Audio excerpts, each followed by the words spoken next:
ہم سال میں تھے تو انتہائی کٹھن سفر ہوتا ہے، یہ اندرون ملک سال بڑا مزے کا سال ہوتا ہے، تو کبھی ایک چیز کا مسئلہ، کبھی دوسری چیز کا مسئلہ، کبھی موسم سخت ہوتا ہے، کبھی حالات ایسے ہوتے ہیں، بہرحال بڑے آسان ہوتا ہے، مشکل نہیں ہے اندرون ملک سال۔ اب تو ماشاءاللہ بڑے اچھے اچھے لوگ، سہولت میں زندگی گزارنے والے لوگ لگا رہے، ہم تو عام لوگ ہیں۔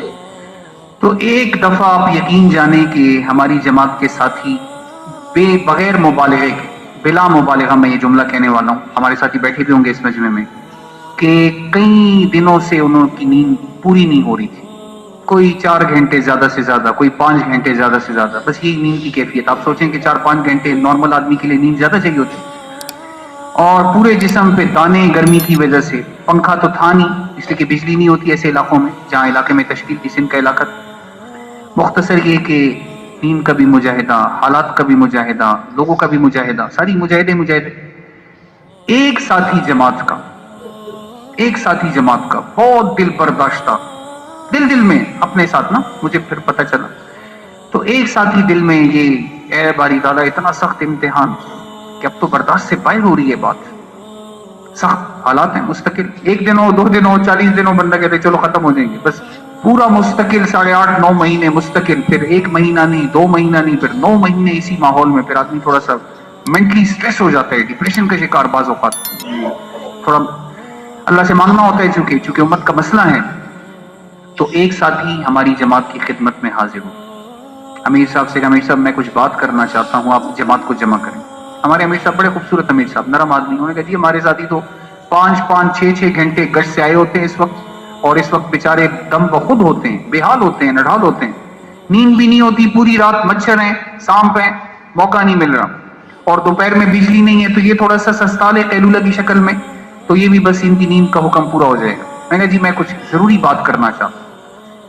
بہرحال امیر صاحب نے ایک ساتھی کو ہمارے سارے ساتھیوں کے پاس بھیجا کہ جی تھوڑی دیر کے لیے ساتھی تشریف لیں، مہمان آئے ہیں، کچھ بات کرنا چاہتے ہیں ضروری، آپ آ جائیں سارے۔ ہم سمجھے نصرت والے آتے رہتے ہیں ویسے، ساری جماعت جمع ہو گئی۔ انہوں نے کہا جی میں یہاں کا باشندہ ہوں، ایک علاقہ بتایا قریب کا، میں کل سکھر مرکز سے آیا، میں بھی نقد سال کے لیے میرا ارادہ ہے، تیار ہوں، لیکن جماعت نہیں بن رہی میرے ساتھ، تو سندھ کا ذرا کام کمزور ہے۔ تو انہوں نے فرمایا کہ میں کل رات تک مرکز میں تھا، حضرات کے ساتھ مشورے، ٹیلی فون، گشتیں، لیکن کوئی جماعت کی صورت نقد نہیں ہے، میں بس اکیلا ہی تیار ہوں پورے ضلع سے، پورا سکھر مرکز سے۔ تو نواب شاہ کا اجتماع بھی قریب تھا، انہوں نے کہا جی پھر آخری بس صورت یہ ہوگی کہ پھر اجتماع سے جماعتیں نکلیں گی، پھر اسی سے میں نکلوں گا۔ پھر ہمیں پتہ نہیں چلا کہ وہ نکلے یا نہیں نکلے، لیکن بہرحال وہ نوجوان بڑا خوبصورت، سر پہ پگڑی باندھی ہوئی، تو انہوں نے کہا جی میں رات جب آیا تو بڑا مایوس اندر سے، ٹوٹا ہوا، بیوی نے کھانا رکھا، میں نے کھانا بھی نہیں کھایا، خفگی میں، آدمی جب طبیعت خب پہ بوجھ ہو پھر کھانا مانا نہیں یاد رہتا۔ رات 2 بجے تک بیٹھا رہا کہ باری تعالیٰ جماعت تیار نہیں ہے، میں تیار ہوں، یہ کیا ہوگا، دل کے اندر فکر۔ تو اسی اسنا میں میری آنکھیں لگ گئی، دیکھا تو 2 فرشتے ہیں، اور انہوں نے مجھ سے کہا کہ جی آپ 2 دعائیں مانگیں، اللہ جل جلالہ آپ کی دونوں دعاؤں کو قبول کریں گے۔ میں نے کہا جی ایک تو دعا یہ ہے کہ میں نقد سال کے لیے تیار ہوں اور میں قبول ہو جاؤں اللہ کے راستے میں۔ میں نے کہا جی انشاءاللہ اللہ کریم ہے، آپ قبول ہیں اللہ کے راستے میں۔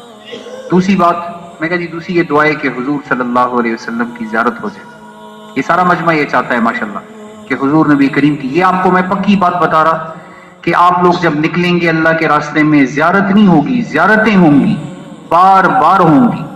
آدمی جب 4 ماہ لگا رہا ہوتے ہیں، نوجوان بیٹھے ہیں ماشاءاللہ، یقین جانے 4 ماہ میں ضرور حضور کی زیارت ہوتی ہے، لیکن اصول کے ساتھ لگانا ضروری ہے۔ اصول میں سب سے بڑا اصول موبائل نہ لے جائیں، بس پھر مزہ آئے گا، باقی چھوٹے اصول ہوتے ہیں، بہرحال ہدایت نہیں ہے، بیان ہے۔ تو انہوں نے کہا کہ یہ جب میں نے ان سے یہ گزارش کی کہ حضور صلی اللہ علیہ وسلم کی زیارت مجھے نصیب ہو جائے، کہا جی یہ بھی قبول ہو گئی۔ اس کے بعد ان فرشتوں نے مجھے اٹھانا شروع کیا، یہ جو نیلا نیلا آسمان ہمیں نظر آتا ہے، کہتے ہیں کہ اس کی طرف مجھے لے کے گئے، اور اس آسمان کے اندر جو ہی میں داخل ہوا تو میں نے دیکھا کہ محلات ہیں، بڑے بڑے جیسے پیلیسز ہوتے ہیں، اس میں باغات ہیں، نعمتیں ہیں، خوبصورت رنگ برنگی چیزیں ہیں، جیسے ہم سنتے ہیں جنت کے بارے میں، وہ مناظر ہیں۔ تو میں نے فرشتوں سے پوچھا جی یہ کون ہے، یہ کیا ہے، یہ کس کے لیے بنی ہے؟ نے کہا جی یہ جو اوقات لگا رہے ہیں، سال کی جماعتیں ہیں، ان کے لیے آراستہ ہو رہی ہیں، یہ محلات، یہ بلڈنگیں ان کے لیے بن رہی ہیں، تعمیر ہو رہی ہیں، جو بھی اللہ کے راستے کا مہمان ہے ان کے لیے نعمتیں اللہ پاک بنا رہے اور اس کو نکھار رہے، سنوار رہے ماشاءاللہ۔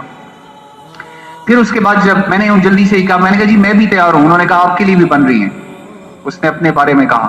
پھر جب نیچے آئے تو حضور صلی اللہ علیہ وسلم اس طرح تشریف فرما ہیں، صحابہ کرام آپ کے پاس ہیں. تو میں نے جلدی سے آگے بڑھ کے حضور سے مصافحہ کیا. میں نے کہا رسول اللہ آپ یہاں پہ کیسے؟ تو آپ نے ارشاد فرمایا جس کا مفہوم ہے بقول اس شخص کے کہ جہاں پہ جتنی سال کی جماعتیں آپ کے ہاں چل رہی میں ان کی نصرت کے لیے آیا. جا کے میرا سلام ان کو کہیں. آپ یقین جانیں ہمارے حوصلے بالکل اکھڑے ہوئے، نہ ٹھنڈا پانی پینے کے لیے، نہ سونے کے لیے عافیت والا ماحول، اور بس دل یہ تھا کہ بس اب برداشت سے بات باہر ہے حضور کے اس پیغام سے. پھر ساتھی ماشاءاللہ حشاش بشاش، نہیں بھائی انشاءاللہ سال تک آنا ہے انشاءاللہ.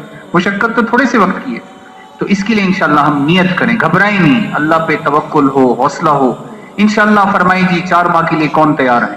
نقد 4 ماہ، نقد 4 ماہ. ماشاءاللہ یہ بھی تقاضے آپ کو سنائیں گے بھائی، ان کی طرف توجہ کے ساتھ. مجمع ٹوٹے نہیں، جانے کی کوشش نہ کریں، آخر میں فرشتہ مغفرت کا اعلان کرے گا انشاءاللہ.